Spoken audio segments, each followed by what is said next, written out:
I'm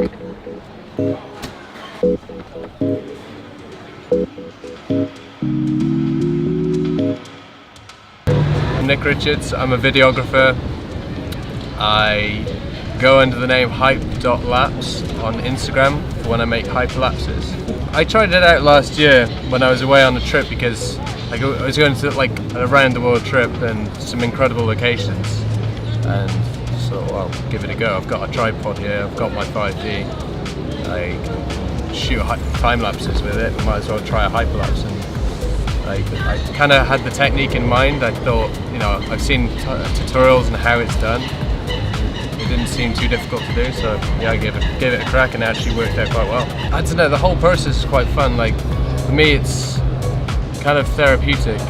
Like, the technique that I use now is like a little bit different to the typical way you see Hyper.Lapse shot. Like, I don't know, I find that technique kind of clunky, just taking the tripod, dropping it down every couple of seconds, having to reposition, and I don't know, then you've got to account for people around you as well, and it kind of just, it gets quite tense sometimes. But like with this, I'm just literally popping it like every few seconds, just popping it along, and then by the end of it, it's kind of given me what I'm after, and then I just go at it in post then, and you know, it means I can do a lot more Hyper.Lapses in a shorter space of time. I've been doing videography since I was like 13, so like 17 years now. I was into skateboarding like at that age, and then I ended up breaking my arm, and then I'd already made my friendship circles, and I kind of wanted another reason to be able to still go out with my friends even with a broken arm. So I picked up a camera, started filming all those guys,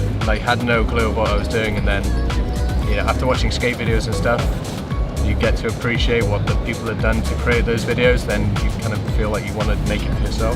With the Instagram, I kind of want to just use it as a platform to show people the work that I'm capable of creating, and, you know, kind of sell my services as well as a videographer. The location, generally it's architectural based, so I'm looking at a building. If something catches my eye, like I'll ride around on the bike, and, you know, when I'm riding past a building or an object, say, that takes my eye, usually on the bike you're kind of doing that same movement that you do in the Hyper.Lapse anyway. Do a Hyper.Lapse with anything. Like, you were telling me the techniques before about, you know, doing the stop-start Hyper.Lapse as opposed to using an intervalometer. You know, it all works. Like, all the techniques work. It's whether you get like the smoothest possible outcome at the end is like down to how you're doing it.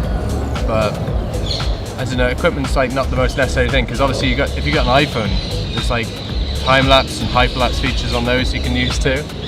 But I don't know, yeah, it's not really restricted to any particular equipment, like, but there are tools that make the job easier, I guess. I don't know, the 5D3, like when I figured out the magic lantern thing on that, like that opened the camera up completely to me. I loved it. Like, just all the settings that they didn't give you in camera that, you know, you can get on other cameras now a little bit more. Like, that was great. And there I've got the Xeon crane to help with the Hyper.Lapses, and like that piece of equipment, that gimbal, is just so versatile. Like, you can do so many different, like you can do like motion time lapses. You know, usually you'd have to get like a motorized pan and tilt head. Like, you've got it built into that gimbal. It's nuts. When I get home, I'll offload all the images onto my computer, like, do a folder for the RAWs, and then when I go into After Effects, then I'll export all those RAWs into, well, I go through them in After Effects in Camera Raw. The same as most people do it in Lightroom. I'll do mine in After Effects. Make the image look as nice as I can possibly get it, and then I'll export it to JPEG sequence. Then re-import that back into After Effects. Then you can work with it a little bit easier.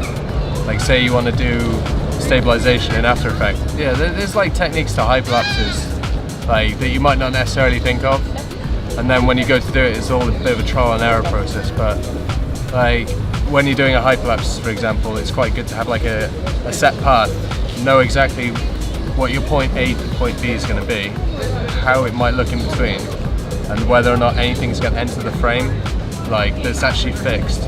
Because in that case, say it's a lamppost or something like that, it can actually be quite detrimental to your shot.